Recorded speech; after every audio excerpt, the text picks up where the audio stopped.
इस वीडियो के अंदर हम जानने वाले हैं कि पेटीएम पे आईडी में आपको क्या क्या सर्विसेज मिलता है 2025 में। पूरा एक एक करके इस वीडियो में हम लोग जानने वाले हैं। तो सबसे पहले बात करते हैं कि पेनियर बाय आईडी से आधार कार्ड से पैसा निकालने का काम कर सकते हैं, मिनी स्टेटमेंट चेकआउट करने का काम कर सकते हैं, यहाँ पर कैश विड्रॉल का भी यहाँ पर आप काम कर सकते हैं। बेसिकली बात करते हैं कि पेनियर बाय आईडी में जितना भी सर्विसेज रहता है, आप जितना भी सर्विस को यूज करते हैं उसमें आपको कुछ ना कुछ कमीशन मिलता है। इसी प्रकार से आप आधार कार्ड से पैसा निकालते हैं तो आपको उसमें कमीशन मिलता है, मिनी स्टेटमेंट चेकआउट करते हैं तो आपको कमीशन मिलता है। अगर आप यूटिलिटी बिल पेमेंट में काम करते हैं जैसे कि मोबाइल रिचार्ज करना हो, डीटीएच रिचार्ज करना हो, वाटर बिल पेमेंट करना हो, इलेक्ट्रिसिटी बिल पेमेंट करना, और भी बहुत सारा काम इसमें होता है, बहुत सारा सर्विसेज रहता है। उसी को आज का वीडियो पूरा हम लोग जानने वाले हैं क्या क्या सर्विसेज मिलता है। सबसे पहले मजे की बात आपको यहाँ पर ये बता देता हूँ कि मैं पेटीएम बाय आईडी को लॉगिन करके पूरा डैशबोर्ड दिखाऊंगा, उसके बाद में कितना कितना अर्निंग होता है पूरा अर्निंग रिपोर्ट भी आपको दिखाने वाला हूँ। तो सबसे पहले बात करते हैं कि पेटीएम बाय आईडी में आप जब कैश विड्रॉल करते हैं तो उसमें आपको एक रिपोर्ट मिलता है, और उसी रिपोर्ट को मैं ओपन करके आपको दिखाने वाला हूँ कि एक ट्रांजेक्शन में करता हूँ तो मुझे कितना कमीशन मिलता है, उसी प्रकार से मोबाइल रिचार्ज करता हूँ तो मोबाइल रिचार्ज करने में मुझे कितना कमीशन मिलता है। सारा चीज इस वीडियो में आपको मैं लाइव करके दिखाने वाला हूँ। पेनियर बाय का आईडी ले रहा है तो सबसे पहले ये वीडियो को देखिए, क्योंकि इस वीडियो के अंदर पूरा डिटेल में आपको बताऊंगा कि पेनियर बाय का आईडी में आपको क्या क्या सर्विसेज मिलता है, उसको कैसे यूज करना होता है, पूरा डिटेल के साथ में हम लोग जानने वाले हैं। उसके बाद में आपको ये फायदा होगा अगर आप ये वीडियो को देख कर अगर पेनियर बाय का आईडी लेते हैं तो आपको ये जानकारी पहले से रहेगा कि पेनियर बाय का आईडी में आपको क्या क्या सर्विसेज मिलता है, उसके बाद में कस्टमर को क्या सर्विस डिलीवर कर सकता हूँ। आप यहाँ पे पहले जानिए, उसी के बाद में पेनियर बाय का आईडी लेना पड़ेगा, क्योंकि पेनियर बाय का आईडी दीजिएगा तो आपको कुछ सब्सक्रिप्शन वहां पर देना पड़ता है, आपको पे करना पड़ेगा,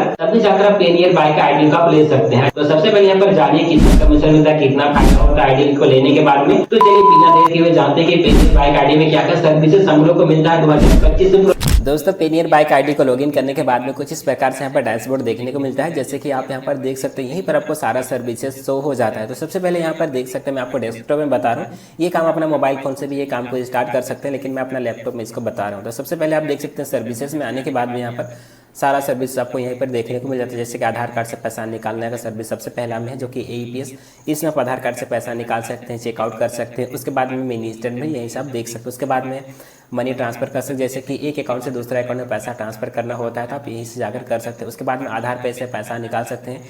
उसके बाद में माइक्रो ATM से काम कर सकते हैं, जो कि ATM कार्ड से पैसा निकाल सकते हैं। उसके बाद में फ्लाइट टिकट बुक कर सकते हैं, ट्रेन टिकट आप यहीं से बुक कर सकते हैं, जो कि आपको यहाँ पर देखने को मिल जाता है। उसके बाद में यहाँ पर क्रेडिट कार्ड का भी ऑप्शन यहाँ पर मिल जाता है। उसके बाद में कैश को कलेक्शन करने का भी यहाँ पर ऑप्शन मिलता है। उसके बाद में बिल पेमेंट कर सकते हैं, यहाँ पर सारा बिल पेमेंट कर सकते हैं, जैसे कि वाटर बिल पेमेंट करना हो, बिजली बिल पेमेंट करना हो, बहुत सारा यूटिलिटी बिल पेमेंट जितना भी आता है सारा सर्विसेज आप यहीं पर देखने को मिल जाता है।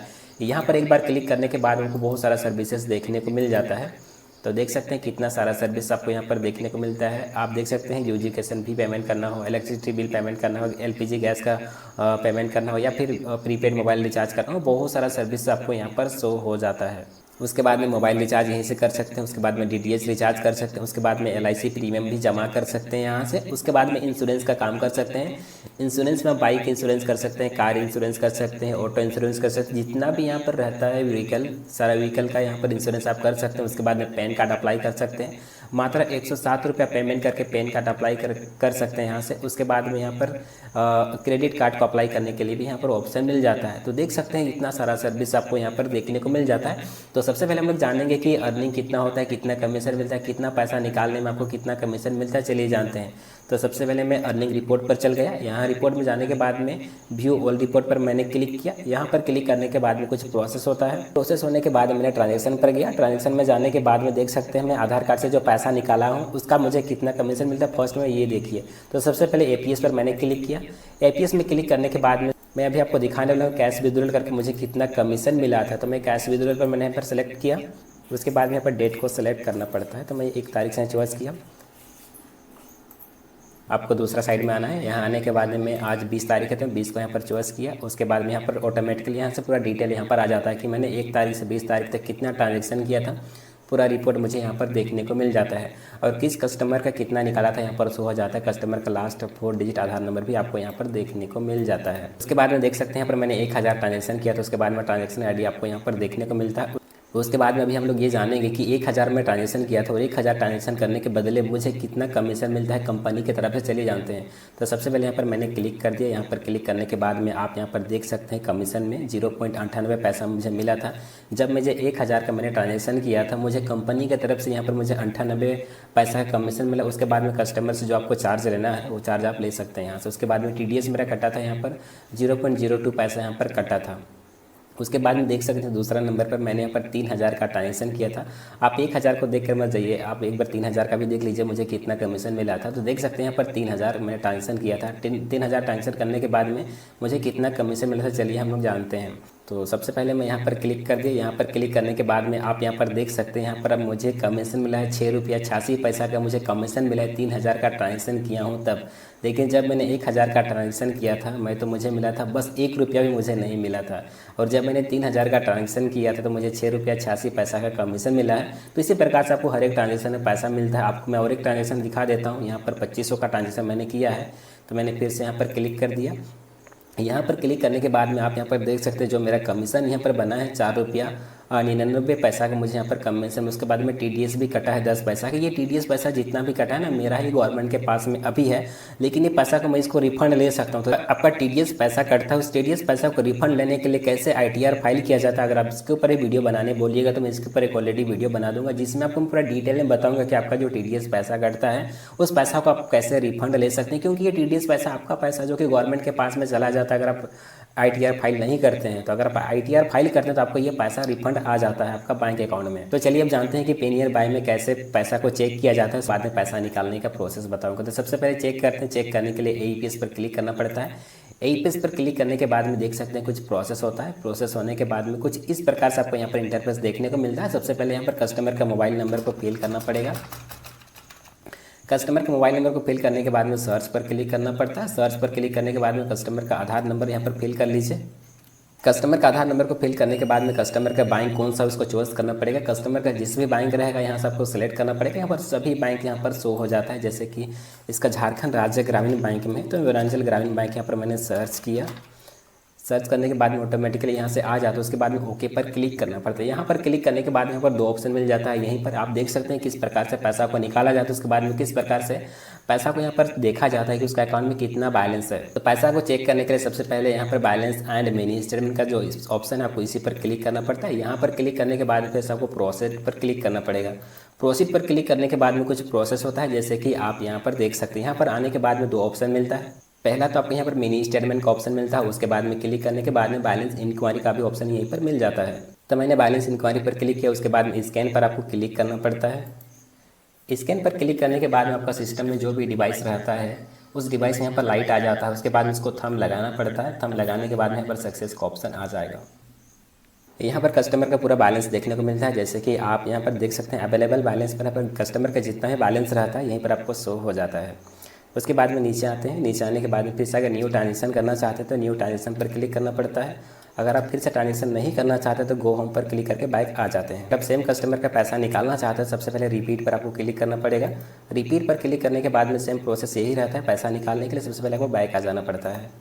बैक आने के बाद में कैश विड्रॉल पर आपको क्लिक करना पड़ेगा। यहीं पर कैश विड्रॉल पर क्लिक करने के बाद में कस्टमर कितना पैसा निकालना चाहता है उसको पूछ के आपको यहाँ पर फिल करना पड़ेगा। लाइक 5000 या 10,000 निकालना चाहता है तो आपको यहाँ पर फिल करना पड़ेगा। लाइक 9000 निकालना चाहता है आपको 9000 फिल कर लेना पड़ेगा यहीं पर। उसके बाद में प्रोसीड पर क्लिक करना पड़ता है। प्रोसीड पर क्लिक करने के बाद में कुछ प्रोसेस होता है। प्रोसेस हो जाने के बाद में कुछ इस प्रकार से आपको यहाँ पर इंटरफेस देखने को मिल जाता है। उसके बाद में कस्टमर का थंब को लगाना पड़ेगा। इसके लिए स्कैन पर क्लिक करना पड़ता है। आपको स्कैन का ऑप्शन नीचे मिलता है, आपको इसी पर क्लिक करना पड़ेगा। सबसे पहले आपको ये देखना पड़ेगा कि आपका सिस्टम में जो सॉफ्टवेयर इंस्टॉल रहेगा पहले इंस्टॉल होना चाहिए, तभी जाकर ये काम को आप कर सकते हैं। इसके लिए सबसे पहले आपके पास मंत्रा या मार्को या कोई भी डिवाइस आपका सिस्टम में होना चाहिए। स्कैन करना पड़ेगा। स्कैन पर क्लिक करने के बाद आपका थंब को लगाना पड़ेगा। कस्टमर को जो भी थंब रहता है लगाने के बाद में कुछ प्रोसेस होता है, जैसे कि आप यहाँ पर देख सकते हैं लोडिंग चल रहा है। जैसे लोडिंग कंप्लीट हो जाता है उसके बाद में कस्टमर के अकाउंट से पैसा यहाँ पर विड्रॉल हो जाता है। चलिए लाइव देखते हैं किस प्रकार से विड्रॉल होता है। तो यहाँ पर सक्सेस का मैसेज आ चुका है, जैसे कि आप यहाँ पर देख सकते हैं मंत्रा FMS 110 लिखा हुआ है, जो कि यहाँ पर सक्सेस हो चुका है। यहाँ पर कुछ लोडिंग लेता है, थोड़ा टाइम लगता है। L1 डिवाइस थोड़ा ज़्यादा सिक्योर है इसलिए थोड़ा सा टाइम लगता है इसमें। तो दोस्तों फाइनली आप देख सकते हैं कैश विड्रॉल फाइनली यहाँ पर हो चुका है, जो कि मैंने 8000 का जो ट्रांजेक्शन किया था फाइनली कैश विड्रॉल ऑप्शन आ चुका है। उसके बाद में जो मैंने ट्रांजेक्शन किया था यहीं पर पूरा रिपोर्ट्स हो जाता है, उसका अकाउंट का बैलेंस कितना बचा, आपने कितना ट्रांजेक्शन किया था, सारा डिटेल आपको यहीं पर मिल जाता है। कौन सा बैंक से पैसा निकाला, ट्रांजेक्शन आईडी हो गया, PRRN नंबर देखने को मिल जाता है, कौन सा डेट में कितना टाइम में पैसा निकाला, सारा डिटेल आपको यहीं पर शो हो जाता है। उसके बाद में आपने जो ट्रांजेक्शन किया उसका कमीशन कितना मिला, इस कमीशन को चेक करने के लिए मैंने आपको पहले ही बता दिया है, लेकिन आपको फिर से बता देता हूँ कि कितना आपको कमीशन मिला 8,000 ट्रांजेक्शन करने के बाद में। चलिए, तो सबसे पहले यहाँ पर गो होम पर जाना पड़ता है। गो होम पर जाने के बाद फिर से रिपोर्ट पर आपको जाना पड़ेगा। रिपोर्ट पर जाने के बाद फिर से आपको व्यू ऑल रिपोर्ट पर जाना पड़ेगा। यहाँ पर जाने के बाद में फिर से आपको ट्रांजेक्शन पर जाना पड़ता है। ट्रांजेक्शन में जाने के बाद में फिर से आपको AEPS पर क्लिक करना पड़ेगा, जो कि आधार कार्ड से पैसा निकालने का जो सारा सर्विसेज होता है यहीं से होता है। यहाँ पर जाने के बाद में फिर से आपको कैश विड्रॉल को यहाँ पर चॉइस करना पड़ेगा। उसके बाद में डेट को यहाँ से सेलेक्ट कर लीजिएगा। उसके बाद आपको यहाँ पर डेट को चॉइस करना पड़ेगा, जिस डेट का आप चेक करना चाहते हैं कि आप कितना ट्रांजेक्शन किया। जैसे कि मैं आज 20 तारीख है तो 20 को यहाँ पर चॉइस किया। उसके बाद में साइड पर क्लिक करके फिर से दूसरा साइड में क्लिक करना पड़ेगा। उसके बाद में यहाँ पर 20 को फिर से मैं चॉइस कर लेता हूँ, क्योंकि मैं सेम डे का चेक करना चाहता हूँ। तो आप यहाँ पर देख सकते हैं जो कि मैंने 20 तारीख का जितना भी ट्रांजेक्शन किया है सारा शो यहाँ हो जा रहा है। तो मैंने 8,000 अभी जो निकाला, इसका ट्रांजेक्शन का जो मुझे कमीशन मिला है, कंपनी की तरफ से मुझे कितना कमीशन मिला, चलिए इसको जानते हैं। सबसे पहले मैं यहाँ पर क्लिक कर दिया। यहाँ पर क्लिक करने के बाद में आप देख सकते हैं जो कि मैंने 8,000 का ट्रांजेक्शन किया तो मुझे 9 रुपया 8 पैसा का मुझे कमीशन मिला है, और TDS मेरा यहाँ पर 20 पैसा का कटा है। तो टोटल मिलाया जाए तो आप ये देख सकते हैं कितना मुझे कमीशन मिला है। इसी प्रकार से आप भी आधार कार्ड से पैसा निकालने का काम को कर सकते हैं पेनियरबाई का आईडी लेकर।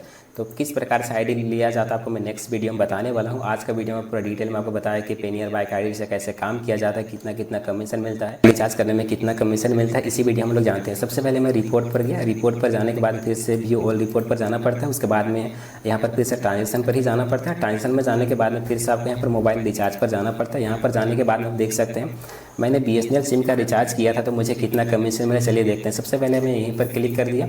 यहाँ पर क्लिक करने के बाद में आप देख सकते हैं मैंने एक मोबाइल रिचार्ज किया था तो मुझे 2 रुपया 94 पैसा का मुझे कमीशन मिला है। इसी प्रकार से आप पेनियरबाई का आईडी में जितना भी सर्विसेज को काम कीजिएगा, जितना भी सर्विस को एक्सेस कीजिएगा, सारा सर्विस को एक्सेस करने में उसमें कुछ कमीशन मिलते ही रहता है। हर सर्विस में आपको कुछ कमीशन मिलेगा। जैसे कि मैंने आपको सभी सर्विस के बारे में करके बता दिया।